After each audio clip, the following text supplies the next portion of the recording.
Hello friends, अपने आर्थिक समीक्षा की चौथा चैप्टर औद्योगिक विकास के लास्ट वीडियो में आपका स्वागत है। इसमें अपन राजस्थान कौशल एवं आजीविका विकास निगम है उसके बारे में पढ़ेंगे।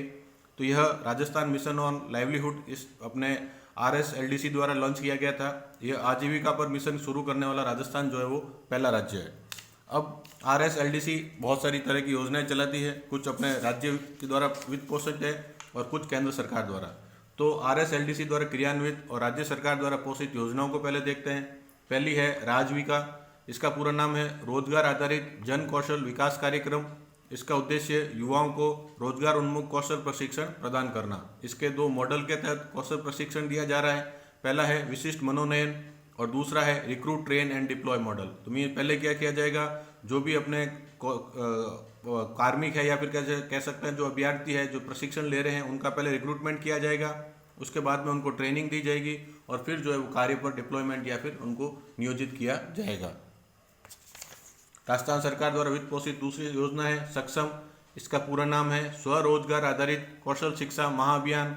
यह युवाओं और महिलाओं के लिए है। इनको उपयुक्त प्रशिक्षण द्वारा सक्षम बनाना इसका उद्देश्य है। दूसरे हैं समर्थ। समर्थ जो अपने निर्धनतम लोग हैं, भिखारी है, SC ST के युवा है, कच्ची बस्तियों, बाल गृह और नारी निकेतन के लोग रहने वाले हैं, उनके लिए ये योजना चल रही है। इसमें इनको भी प्रशिक्षण द्वारा रोजगार या स्वरोजगार उपलब्ध करवाया जाता है। चौथी योजना है मुख्यमंत्री युवा कौशल योजना। इसकी शुरुआत 7 नवंबर 2019 को की गई थी। इसका संचालन RSLDC और कॉलेज शिक्षा विभाग द्वारा किया जा रहा है। इसमें प्रशिक्षण का कार्य जो है वो केवल RSLDC द्वारा किया जा रहा है। इसमें कौशल विकास केंद्र स्थापित किए गए हैं। वो महाविद्यालय के जो स्नातक स्तरीय छात्र हैं उनके लिए हैं। उनको लाइफ और सॉफ्ट स्किल पाठ्यक्रम उपलब्ध करवाया जाता है। अब बात करते हैं जो योजनाएं RSLDC द्वारा क्रियान्वित है और केंद्र सरकार द्वारा वित्त पोषित है।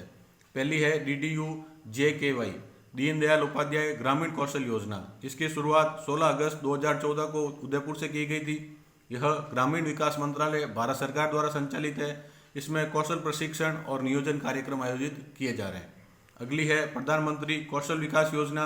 यह कौशल विकास और उद्यमिता मंत्रालय भारत सरकार द्वारा चलाई जा रही है, वित्त पोषित है। इसमें लक्ष्य निर्धारित है।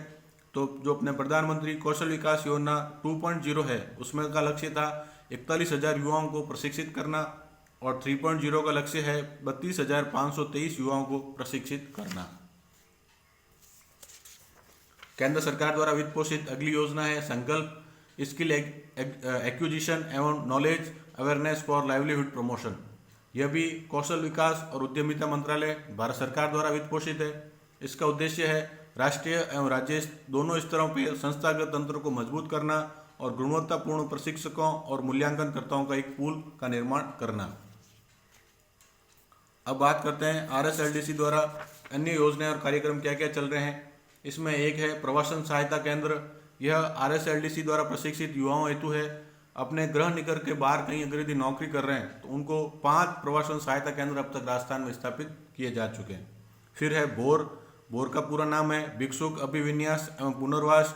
यह भिक्षुक मुक्त शहर कार्यक्रम है। यह पुलिस आयुक्तालय जयपुर के समन्वय से चल रहा है। इसमें प्रशिक्षण 840 घंटे यानी 105 दिन की जो भिखारी हैं जो अपने भिक्षावृत्ति में अपने लोग लगे हुए हैं उनके लिए 105 दिन का प्रशिक्षण है। 15 दिन की ग्रूमिंग और काउंसलिंग की जाएगी और अगर यदि इनकी मजदूरी में कोई हानि होती है उसकी क्षतिपूर्ति के लिए 225 रुपये प्रतिदिन के हिसाब से इनको मजदूरी दी जाएगी। अगला कार्यक्रम है IM शक्ति इंदिरा महिला शक्ति। यह RSLDC एवं महिला अधिकारिता विभाग द्वारा संचालित है। 2020-21 में प्रारंभ किया गया था। यह महिलाओं के कौशल विकास हेतु यह कार्यक्रम चल रहा है, महिलाओं और बालिकाओं दोनों के लिए। आगे है अभिसरण पहल। यह सभी विभागों की कौशल विकास योजनाओं को एक रूपता लाने के लिए इस पहल की शुरुआत की गई थी। इसमें RSLDC को नोडल एजेंसी बनाया है। इस अब तक जो है RSLDC के 10 विभागों के साथ में समझौता ज्ञापन है उस पर हस्ताक्षर हो गए हैं और 3 विभागों हेतु RSLDC ने प्रशिक्षण देना शुरू कर दिया है। अब 3 विभाग कौन कौन से हैं? पहला SCDC राजस्थान SC ST वित्त विकास सहकारी निगम, दूसरा है TAD जनजातीय क्षेत्र विकास विभाग और तीसरा है अल्पसंख्यक विभाग। अब पर्यटन प्रशिक्षण हेतु उत्कृष्टता केंद्र CETE centre of excellence for tourism training, यह ITEES सिंगापुर के साथ में मिलकर स्थापित किया गया है। ये उदयपुर में स्थापित है और RSLDC द्वारा CSR कोष द्वारा इसकी स्थापना की गई है।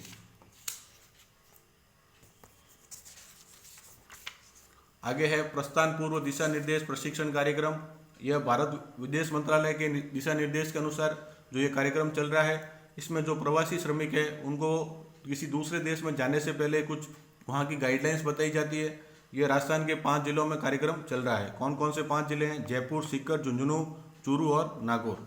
फिर है skill India skill icon of the month. इसकी शुरुआत मार्च 2015 से की गई थी। किसको चुना जाएगा? प्रशिक्षण पूरा करने के बाद अच्छी नौकरी प्राप्त करने वाले जो अपने युवा हैं उनको skill icon of the month का अवार्ड दिया जाएगा। इसमें उनको मिलता है प्रमाण पत्र, एक ट्रॉफी और 11,000 रुपये के जो है वो प्रोत्साहन राशि दी जाती है। अब अपने रोजगार के क्षेत्र में कुछ पुरस्कार है। पहला तो है वर्ल्ड स्किल्स इंटरनेशनल चैंपियनशिप, हर 2 वर्ष बाद आयोजित होती है। तो 2022 में फिनलैंड में जो है वही थी आयोजित। उसमें चार्मी सेन ने हेयर ड्रेसिंग ट्रेड में हिस्सा लिया था। और स्विट्जरलैंड में जो आयोजित हुई थी उसमें जय किशन सुतार ने ज्वेलरी ट्रेड में हिस्सा लिया था। फिर है इंडिया स्किल्स 2021।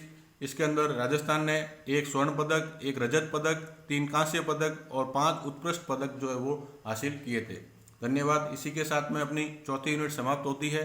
किसी भी तरह की कोई क्वेरी हो, कोई योजना समझ में आपको नहीं आई है तो प्लीज़ अपने कमेंट्स के द्वारा बताएं। Thank you.